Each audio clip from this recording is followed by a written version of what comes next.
Before you confirm your order, GoDaddy.com will offer you additional products. The first is domain privacy. This is an important feature if you would like your domain ownership records to remain private. Remember that by default, all top-level domain registration details are made available to the public through ICANN. We can confirm this by visiting whois.icann.org. Here we can search a domain to find information about the registered owner. Let's go ahead and search google.com.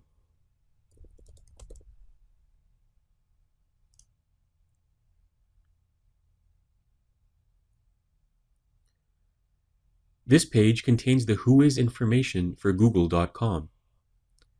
We can see there's quite a bit of information listed here. We can see the registration, administrative, and technical contacts for the google.com domain. This includes things like name, organization, mailing address, phone number, and email.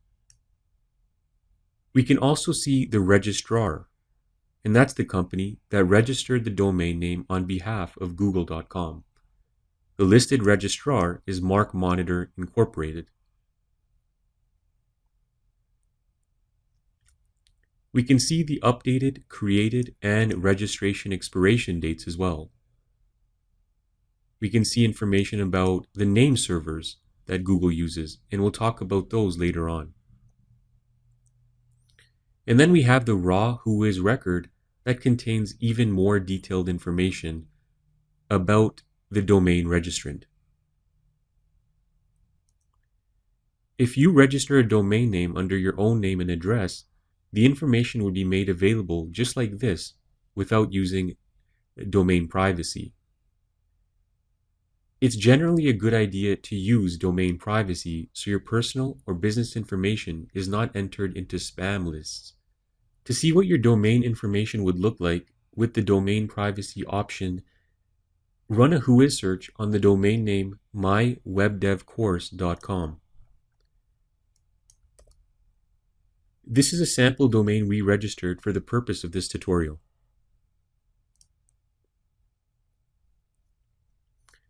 You can see that all the information is concealed. The registrant contact, admin contact, and technical contact is all listed as registration private, and the organization is domains by proxy. The mailing address also points to the proxy that the domain is registered through, including the phone number and email. We can see that the registrar is GoDaddy.com. We still have information about the name servers and the registration and update dates, but there is no personal information included in the whois record. So that's the purpose of the domain privacy option.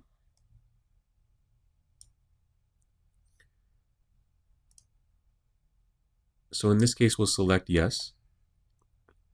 We'll go with the first option.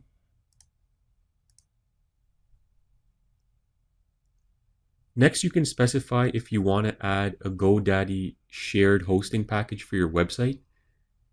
Since the focal point of this course will be on cloud hosting, do not check off any of these options. We'll be using a popular cloud hosting provider to host our websites.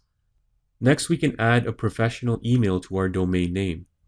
This means we can get an email such as john@mydomain.com, for example.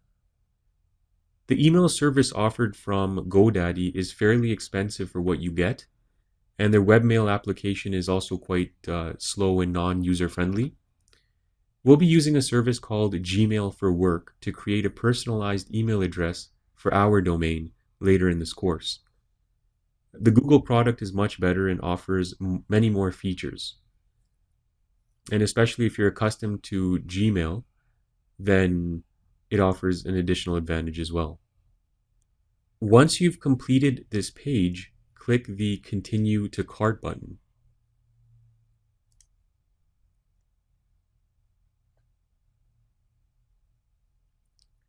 On this page, select the term you'd like to register the domain name for.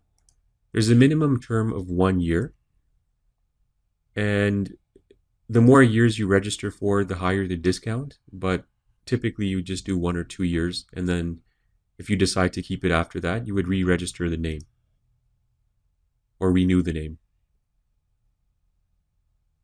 So once you've selected your term, click the Proceed to Checkout button. Make sure that Make My Domain Private is checked off if you want domain privacy. And also choose your currency. And then click Proceed to Checkout. If you're a new customer, click the Continue button in the New Customers, under the New Customers heading. Now enter your billing information in this section here. Under account information, enter your email address and also the username and password you'd like to use to log into the system. The PIN number is used when you call their technical support phone number. They'll ask you for a PIN number in order to process any technical support requests. And then enter your payment information if you're using credit card or PayPal. And then just click the Continue button when you're ready to proceed. Once you do that, you'll log into your PayPal account if that's what you're using. And once your payment is confirmed, you'll receive an email confirmation. The domain name is normally ready within a few minutes. And you'll also receive an email that requires you to activate your account by clicking a link.